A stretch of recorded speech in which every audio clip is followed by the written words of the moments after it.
huntsman? How does it feel to finally be awake? Is he? I'd like to believe. That'd be kind of nice.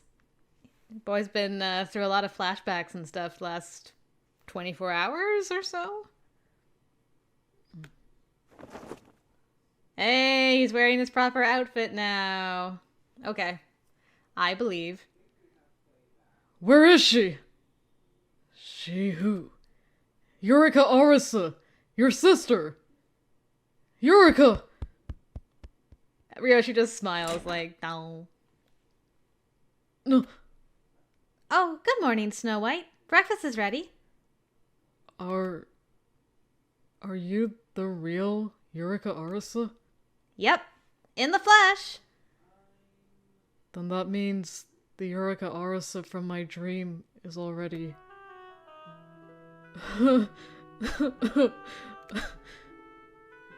Why are you crying? I can't help it. Now that I'm awake, it means she's gone. I know she wasn't real. Or maybe she was partly real. But she's the one I spent all those nights with. So you fell in love with the Eureka in your dream, huh? Yeah. So tell me, you said you always wanted to meet me in person, right? So why didn't you ever summon me as a character in your story? Well... I know you could have. All you would have had to do was turn to the mirror and ask. One can say that a dream is a reproduction or recreation of our memories. In most cases, the people and places that appear in your dreams are taken wholesale from your past. Dreams can't give you knowledge you didn't already have, but they can use your past experiences to create something new, right? I mean, your mom and my brother were there, right? So if you wanted to see me so badly, why was I left out? More than likely, I didn't summon you because I was scared. You were my perfect princess, after all. Sure, I knew about you, but it was only second-hand knowledge. I had never actually spoken to you, much less seen you in person. It was a parasocial relationship. I knew you existed somewhere out there, but you were never a direct part of my life. I couldn't be your friend, much less your boyfriend. Well then, what's the harm in being friends with me in your dreams? I couldn't risk it. I didn't want to idealize you. Sure, it would be all too easy to imagine what you would wear or how you would act. But if I did that, then I would fall in love with a version of you that didn't really exist. At which point, if I ever met the real you, I'd just be disappointed. Funny, isn't it? I was planning never to wake up again. Maybe I was always hoping, deep down, that I'd get the chance to meet you for real. You did! You met the real, non-idealized Eureka Arisu. Yeah, in my dream. I know you've been calling out to me all this time. That's probably why you showed up in my dream. What did you think of Dream Me, anyhow? At first glance, she seemed mature, but I soon discovered she was a rowdy, chatty tomboy. She was very charming. Do I seem any different from her? Not really. But you don't have the most important thing. What's that? Her memories. It's the one thing she has that you don't. And it was those memories that made me fall for her. But then again, maybe normal people wouldn't count a dream as a memory. What are you laughing about? I'm just happy to hear that you love me.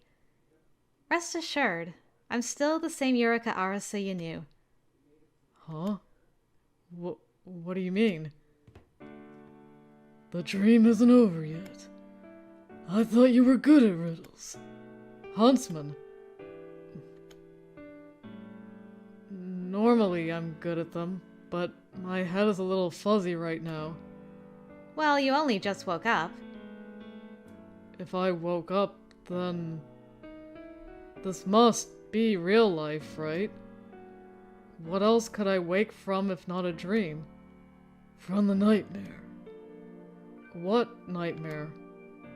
Snow White, you've been living in a nightmare all this time. 6 years ago, you peered into a magic mirror, and that was when you discovered the truth. You realized why your mother hated you, and you realized what those strange dreams really were. This was enough to shake the foundation of your entire identity. You may have a foul mouth, but you're still a good kid. And because you care about others, you're often willing to sacrifice yourself to put them first. When you learned the truth, you took all those painful, unbearable memories and went to sleep with them. Personally, I wanted to respect the choice you made. If sleeping would help you endure the pain, then I felt it was the right call. But I knew it wouldn't truly solve anything. Snow White, sleeping won't heal your wounded heart. That's why you could never eat anything in your dream. You have serious emotional trauma, and it turned your dream into a nightmare. There was only one way to truly heal your heart, and that was to introduce you to the princess you'd always longed to meet. Normally, this wouldn't have been possible. After all, you were asleep. But she made the impossible possible. No need to spell it out for me. I can tell. You used the mirror, and my memories of Eureka Arisu. Yep, you guessed it. The same mirror that ruined your life just saved it. I think I understand why I'm still dreaming, even after Eureka saved me. The real me must still be asleep, huh? Yeah, he is. And at some point, I must have fallen asleep in my dream, too. That's why I couldn't read any new stories. Yep. I can understand the logic, at least. But if I'm still dreaming, then I guess you two aren't real, huh? Am I still just looking into the mirror? About that. Why don't we step outside, Snow White?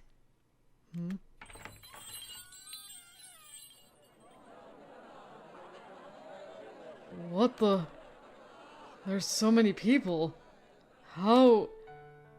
Because you let me into your heart. Just kidding! Man, I wish. Snow White, you have a lot more memories than you realize. You just don't remember them. You know the world is full of light, full of people. After all, you love to read about it. So how's it feel, being outside? Really good. Trust me, the real world is even better. But if I actually wake up, you really will disappear. Yeah, probably. And when you wake up, you'll see the real me. Will you stop loving me? Not possible. I'm crazy about you. I mean, I've yearned to see you all this time. But that's not the same as love. Yeah, I know. I didn't actually fall in love with you until I met you in my dream. Remember what I told you? Love and being in love are not the same thing. Love is selfless. Yeah, I remember. Love accepts all your flaws and ugly parts as part of a package deal, right? Right. And you promised to stay by my side and love me, dream or no dream. Yes.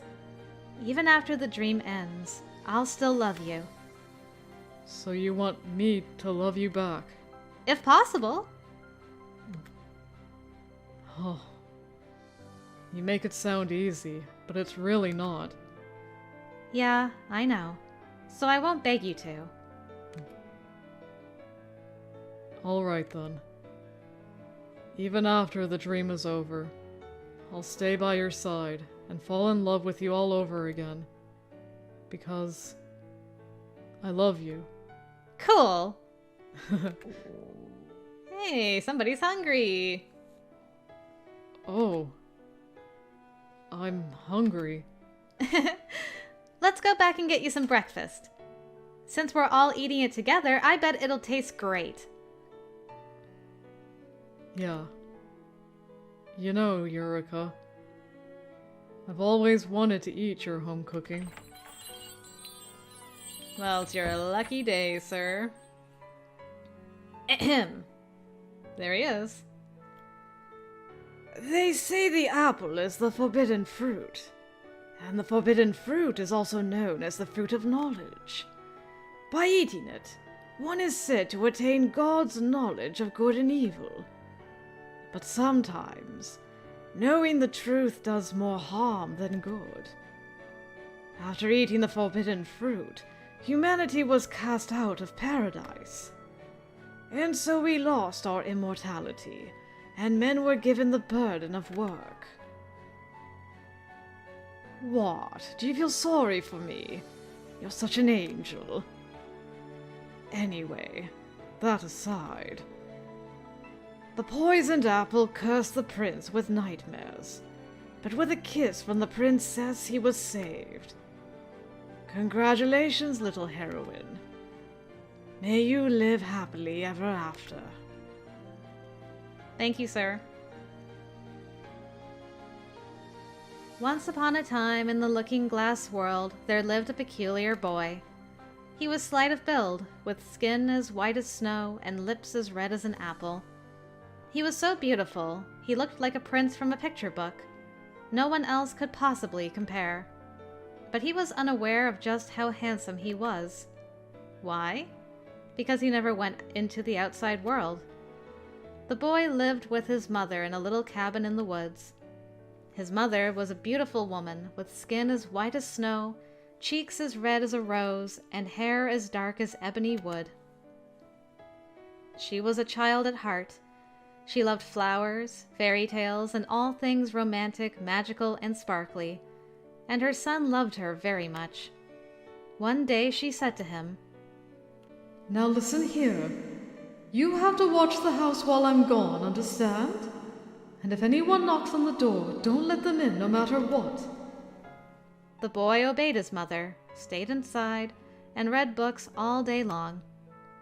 Frills, lace, and ribbons. A big castle, pretty dresses.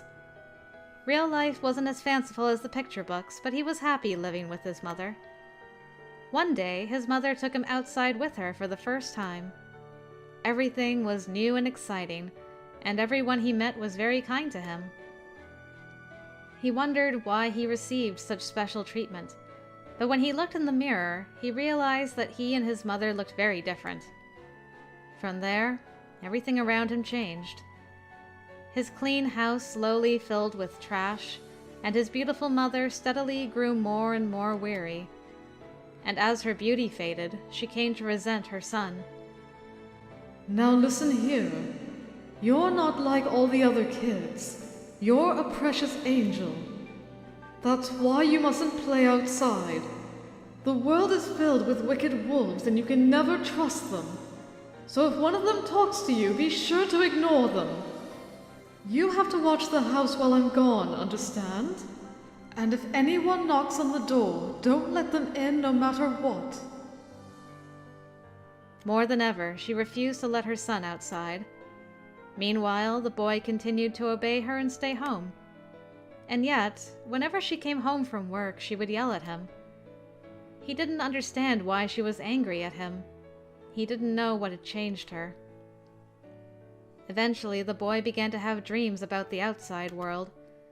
In his dreams, he ran around freely. Then one day, he awoke to find himself outside. He didn't know how he got there. Frightened, he went home. But when he got there, he found his mother's haggard corpse. With no one else to turn to, the boy simply continued to live with her dead body. His favorite treat, apple pie, was sitting on the table, but one bite was enough to make him sick. He was hungry, but he couldn't eat. He was too afraid to eat. Then he sensed someone in the mirror, and when he apprehensively looked over, he found an ugly, grimy boy staring back at him. So he asked the mirror, "Mirror, mirror on the wall, whose reflection do you hold?" At this, the boy in the mirror replied, "It's me." Instantly, the boy realized the truth. He realized why his mother never wanted him to leave home, and why she seemed to reject him whenever she laid eyes on him. It was because he wasn't her real child. Unable to bear it, the boy fled from the house. As he washed himself in the lake, a young man appeared. When he asked the boy for his name, the boy introduced himself as Snow White. The young man, Ryoshi, was very kind to Snow White. Ryoshi was born with unusual looks, and Snow White felt he could relate. Ryoshi explained that he had a younger sister who, like him, looked different from everyone else. When Snow White saw a picture of her, he thought she looked like a princess from a picture book. After a few days, Snow White confessed everything to Ryoshi and bid him farewell. Snow White was planning to travel deep into the looking-glass world and never return. Then he took a bite of his mother's apple pie, collapsed to the floor, never to open his eyes again. More than a decade later, Snow White lived a quiet life as the prince of the looking-glass world, a dream where everything was topsy-turvy. In the dream, his mother loved him, and Ryoshi was there to help him. Now and then he would visit the lake and gaze out at the world under the water, but he had no intention of ever going back. After all, the looking-glass world reflected everything he wanted to see. He decided he was happier in a world that gave him everything he wanted, even if it was all an illusion. Besides, he knew that nothing good would happen if he returned to the outside world. However, on his way home from the lake one night, he encountered the princess he had seen in his dreams. At first, he was alarmed to see that she had grown up, but as they got to know one another, they discovered the truth about each other. The princess had learned of Snow White through Ryoshi, and so she had manifested in his dream in order to save him. Eventually, she realized that every single person within the looking-glass world was a mirror reflection of Snow White himself. And so the mirror began to crack. The luxurious mansion transformed into a little cabin full of trash, and the beautiful prince was reduced to an ugly, grimy boy. But the princess didn't care one whit, and so she woke him with a kiss. When he opened his eyes, for some reason he found he was still dressed as a prince. Hastily, he searched for the princess and soon found her happily making breakfast. Then Ryoshi arrived and explained the situation. When Snow White realized he was still dreaming, he feared that perhaps he was still talking to his own reflection. But the princess took him outside and said, "Even after the dream ends, I'll still love you." And so, with a kiss from the princess, the nightmare turned into a sweet dream and the prince was saved. Now he's smiling. Yay! And now we get to credits. Do we get to credits now? I have so many thoughts about all of that. Gosh, I know this has probably been like a few episodes for you guys by this point, but I've been reading for like ages and like, I'm not gonna say anything yet. I'm not gonna say anything. I'm just gonna wait till we get to the credits. Wow. That gave us like so much to work with there. It's kind of amazing. So after everything we just saw, my theory is now that basically everyone we've been dating, not sure about the wizard yet. The wizard might be an outlier, but everyone else has been just a reflection of Alice. We're in Alice's dream. And the reason it's an abyss when it starts is because he was the boy that didn't know the outside world. He read books, he read fairy tales, but he didn't have like any real people to really dream about. Until Eureka enters his dreamscape, and then they start sharing memories. But because he doesn't know who they are, but he read princess books, they're all based on princesses. And I assume because he read those books so many times, he related in some way to each one of those princess stories. So Red and now Snow White both had a mother, like an overprotective mother that worked really hard, worked herself to death, potentially. And Alice took it as it's his fault, and he's been hiding away from the truth. But he liked to go out to the lake. He would escape from the house and go to the lake. He made a friend there. In Red's route, it was Wolf. In Snow White's, it was Ryoshi. So I don't know if Alice met Ryoshi in the real world. I kind of assume he did. I think the flashbacks we had where where Eureka is visiting the boy that Ryoshi told her about in the hospital. I think that's Alice. I don't think that's Snow. Like, the Snow White we just spent time with in this route is just one particular, glass shard of Alice. And maybe because we've been finishing routes bit by bit, he's changing. Like, we've seen Alice change each prologue. He remembers stuff. He seems to mellow a bit each time that we go and talk to him. So it's interesting. Anyway, that's my thought, is that Mother is actually Alice's mother. That's the source of his undiagnosed, neurological trauma. He's Ryoshi's patient, potentially.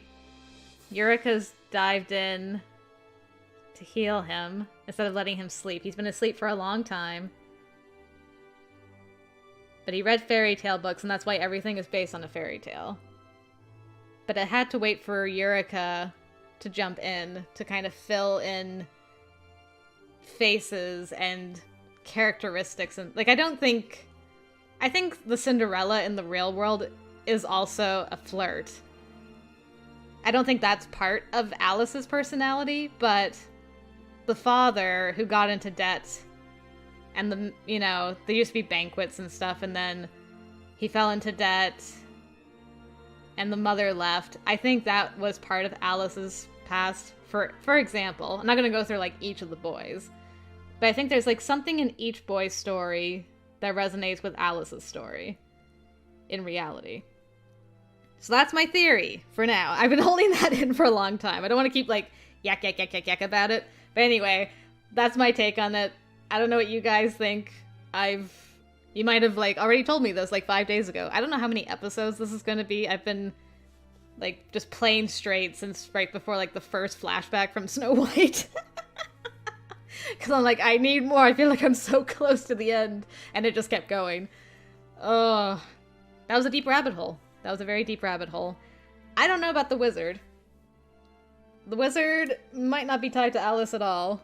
But, we'll see. We'll see. Sorry for the wait. Here's the hot fruit punch you ordered. Thanks. Are you sure this is all?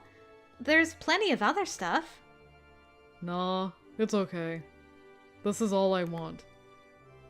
While I do love apple pie, I only loved it because my mother would make it for me.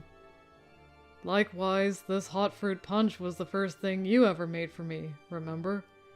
So now this is my favorite. But you haven't even tried it yet. I can just tell. End of story. After all, my beloved made it for me. It can taste like puke for all I care. If it tastes like puke, then you'd better tell me, mister. How else am I supposed to improve? Alright then. If I don't like it, I'll say so. Now feed it to me. Right here? Right here. If you're looking for your brother, he's not around. He may look clueless, but he knows how to take a hint. He's probably outside smoking a cigarette. Besides, what do you care if he sees us? He knows we're dating. Dating? What? You don't want to? Of course I do! Well, what are you waiting for, Eureka? Feed it to me. Say, ah. Oh, How is it? very sweet. Well, yeah, it's fruit punch. And refreshing. Well, yeah, it's fruit punch. You don't like it? You really want to know? Tell me, I'm dying! Well then, why don't you have some too? Huh? Oh, not that! Oh, come on! No. I'm not a fan of the, like, swapping drinks through, no. Too many sleepy drugs have been passed this way. Nope. I'm out. I'm gone. Oh, fine. I'll allow it, I guess.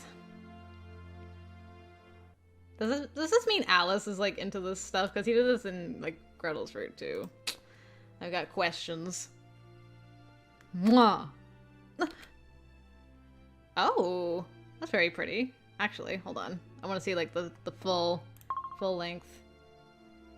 Looking cute, you two. Well, how does it taste? Really sweet. Huh. Yeah, it's really good. What's the matter? You're as red as a tomato. Do you like kisses, my prince? Sure I do. Both giving and receiving. Mwah! Oh my god.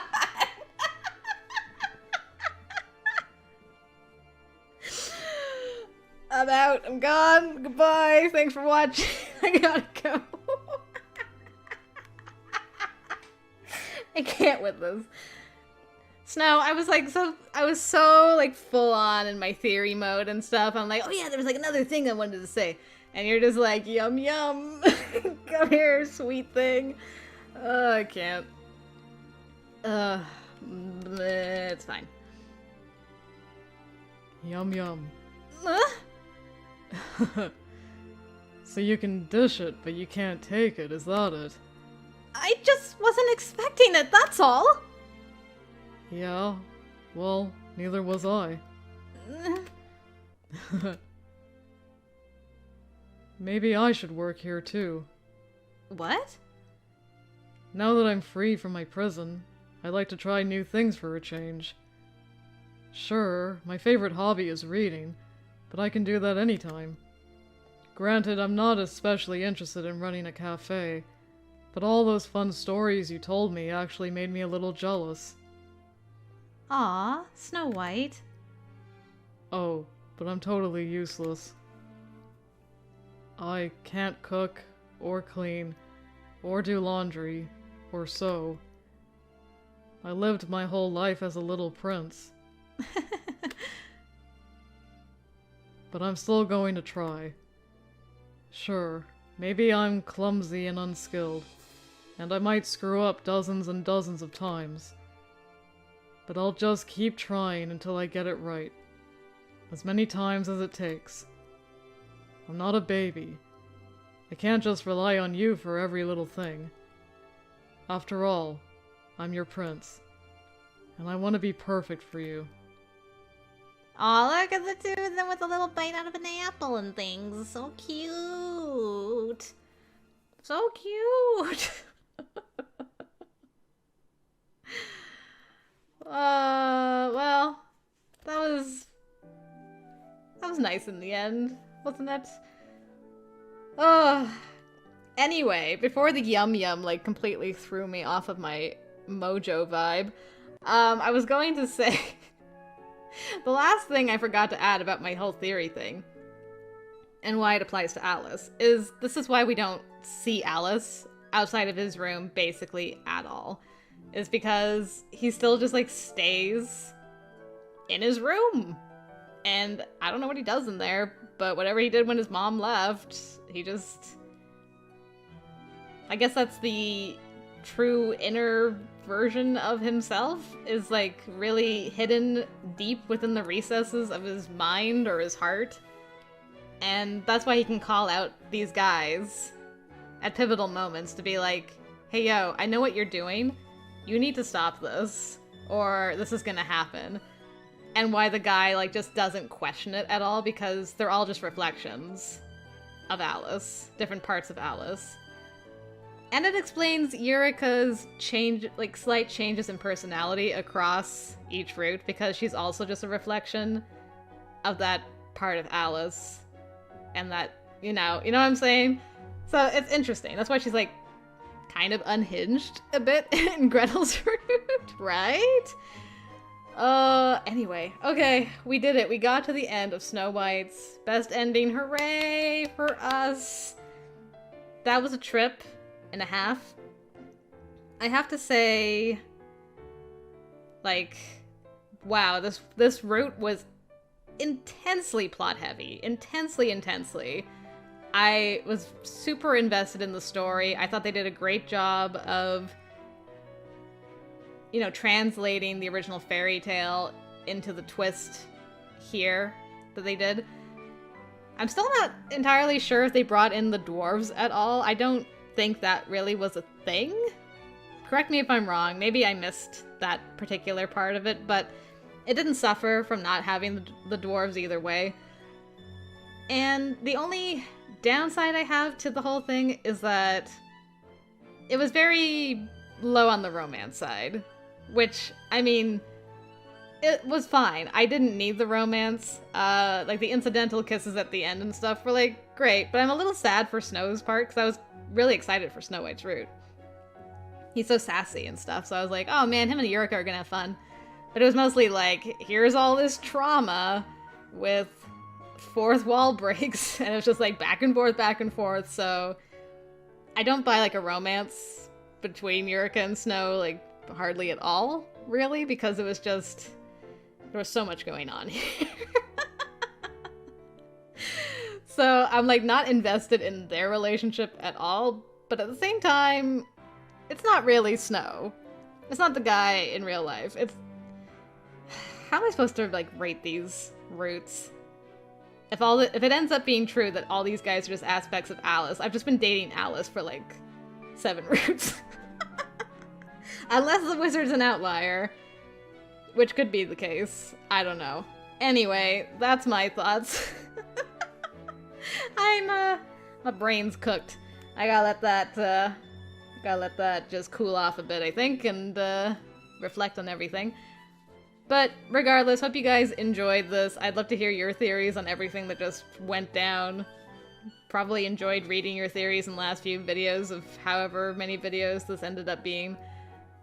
But anyway, we got the best ending for Snow, which means that it's time to do some bad endings. And I've been told by a little birdie, thank you Mara, that we are going to be basically learning more about the wizard's role in all these bad endings. So they're not really typical bad endings, potentially-ish. So yeah, I'm excited to get a little bit of a sneak peek into what waits for us in the wizard's route eventually. And hopefully I will see you there. But either way, I hope you guys enjoyed this. And until next time, I will see you later.